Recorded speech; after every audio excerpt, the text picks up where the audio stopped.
Abantu benshi batangiye gutekereza ko bakora business zabo, icya mbere bahita bibazaho ndetse kikababera imbogamizi ikomeye ni ukuba nta gishoro gihagije bafite. Ariko mu by'ukuri ntabwo ukeneye kuba wagira igishoro gihambaye kugira ngo utangire gukora, ahubwo ikintu ukeneye ni ukuba ufite strategy, kuba washirika ubute, kuba ufite igitekerezo cyiza cy'umushinga wabyara imari ndetse wifitiye icyizere cy'uko ibintu ugiye gutangira bizagenda neza. Iyi nkuru nkaba ngiye kukugezaho imishinga ukorera kuri murandasi ugatangiza amafaranga atageze no ku bihumbi 100. Ibi wabikora uri umunyeshuri, wabikora ukirangiza kwiga, ese waragiye usevinga nko kuri buruse wagiye ubona, cyangwa ukaba wakwaka n'ababyeyi rwose amafaranga atageze ku bihumbi 100 ugatangira nawe ukinjiza amafaranga kubera yuko ubereye kugira ubukungu buhamye. Nongeye ikaze mwese bahisemo gukurikira Kibeninka TV, muhawe ikaze bamikazi. Nitwa Diane, nashinze Kibeninka TV kugira ngo umunyarwandakazi aho ari ho hose agire amakuru ahagije ku bijyanye n'imibanire, ubukungu ndetse no kwitaho. Niba utarakana kuri subscribe, reka mushishikarize kubikora aka kanya kugira ngo tuzacikwa na kimwe mu byiza duhora tubashyikiriza. Mu nyemerere nyuma y'akananga gatoya tugaruke twinjira mu nkuru yacu mu buryo bwimbitse. Nimucikwe.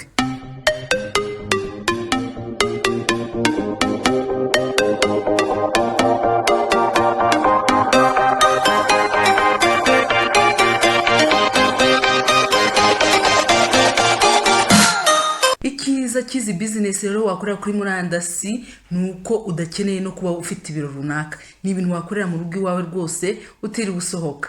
Kandi ushobora kuba watangira kwinjiza amafaranga mu kwezi kwa mbere ugitangira. Ikindi kintu ukeneye nk'ubumenyi ni ukuba uri wa muhanga uzi kuba wakwihereza abakiriya ndetse uzi no gukora bijyanye no kuba wakwamamaza ibikorwa byawe binyuze muri social media cyangwa n'ubundi buryo wahitamo.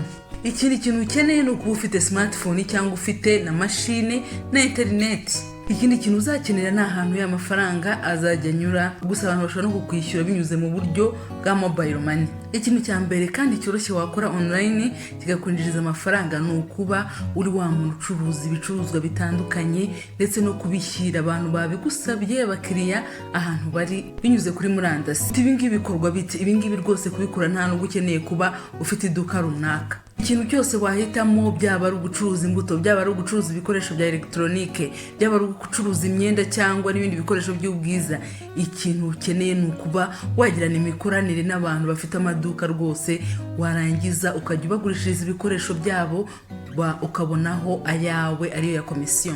Ibi ni ibintu rwose bimaze kumenyerwa hano mu Rwanda, njya mbibona cyane abantu babikora bagashyiraho amafoto haba ku mbuga za Instagram cyangwa na za TikTok, bagashyiraho amafoto rwose umuntu yashima igikoresho akakimushyira iwe, cyangwa akaba yatuma n'umumotari akakibigeza kuri uwo mukiriya, yarangiza akibonera amafaranga ya komisiyo nta duka afite mu by'ukuri rifatika. Yindi business ya kabiri wakorera online ni ukuvuga kuri murandasi ni ukuba waba consultant. Aka kazi k'ubukonsulta rwose ni akazi kamenyerewe gasanzwe gakorwa. Hari abantu bakora ubukonsulta mu kuba bakwishyurira abantu imisoro, hari abantu baba bajyanama mu bijyanye n'ubucuruzi. Nawe ni ibintu watekerezaho kandi bikakwinjiriza nta mafaranga menshi ushoye.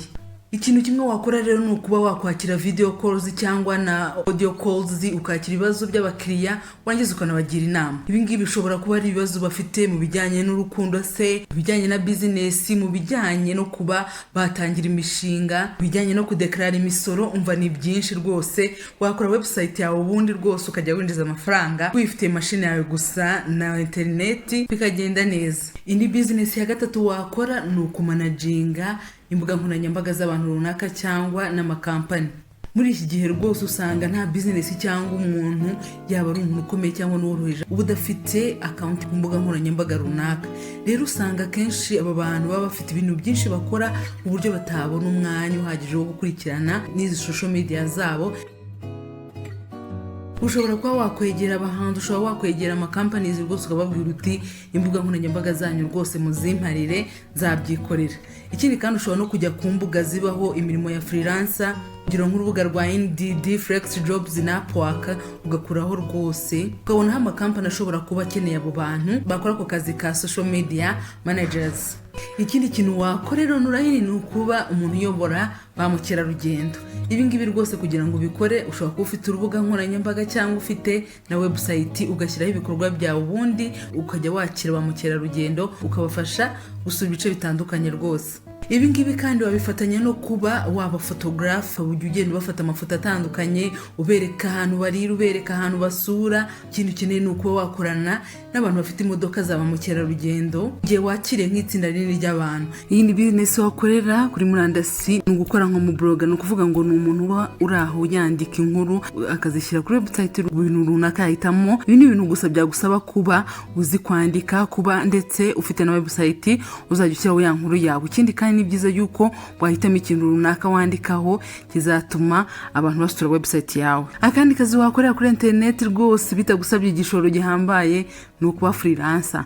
Ahangaha rwose ni ukuba wakwandika inkuru zawe ukazigurisha ku binyamakuru bitandukanye cyangwa n'ibigo bitandukanye, ubundi ukinjiza amafaranga yawe ukoresheje internet gusa na mashine cyangwa na telefone. Niba rero wumva waba freelancer, ahantu hamwe ushobora gukura imirimo ni nko kuri ProBlogger, Blogging Pro na Flex Jobs. Akazi rero ka freelancer ntabwo kari limite abantu bandika gusa, ushobora kuba wakorera n'akazi ka freelancer mu bijyanye na data entry, web design, outreach, content creation, marketing n'ibindi. Akandi kazi wakorera kuri internet ni uko buri wa muntu kubaka website y'abantu. Rwose ushobora kuba wakora website yawe ukandika yuko ari byo bintu ukora, ko abantu bashaka gukora imbuga ari byo bintu bajya bagushakiraho. Ikindi ukaba wakora na social media ukamamaza rwose yuko uri umuntu ukora website nziza. Ibi ni ibintu bizakwinjiriza amafaranga nta gishoro gihambaye ukoresheje. Hano rero wakora imirimo abakiriya bashaka kuba bakoresha ibintu ni nko ku rubuga rwa Indeed, The Ladders, Crop, Smashing Magazine n'ibindi. Iyi business wakorera kuri internet ni ukuba wakora business ya restaurant imoving.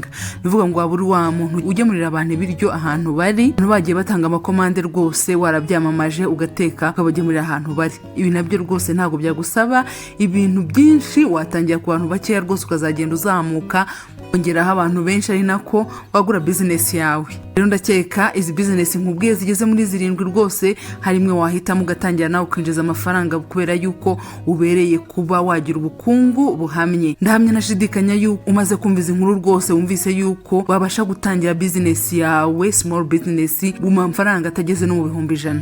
Rero nakubwira nti niba rwose wumva ushaka gutangira, nakubwira ngo uzahabwe mugisha mu bintu wahitamo kuba wakora. Niba kandi ukeneye inama cyangwa ubufasha mu kuba wasoza business yawe, uhawe karibu rwose wanyandikira cyangwa ukampamagara kuri iyi nimero iri hano hasi. Ngushimire kwa wabanye nanjye kugeza ku musozo. Ni wakunze twakuganirije, wakanda kuri like ndetse na subscribe kugira ngo utazacikwa n'ibyo ubutaha. Kindi kandi watwandikira hano hasi hagenewe ubutumwa ukaduha igitekerezo cyawe ku nkuru y'uno munsi. Wanasangiza kandi iyi nkuru kuba gukurikira ku mbuga nkoranyambaga zitandukanye ubaho, kuko nabo bakwiriye kuba bamenya amakuru nabo bakikura mu bukene. Reka ngushimire, tugeze ku musozo. Reka mbabwire nti nakagaruka. Amahoro y'Imana n'imigisha yayo bikomeze kubomaho. Ndabakunda cyane. Bye.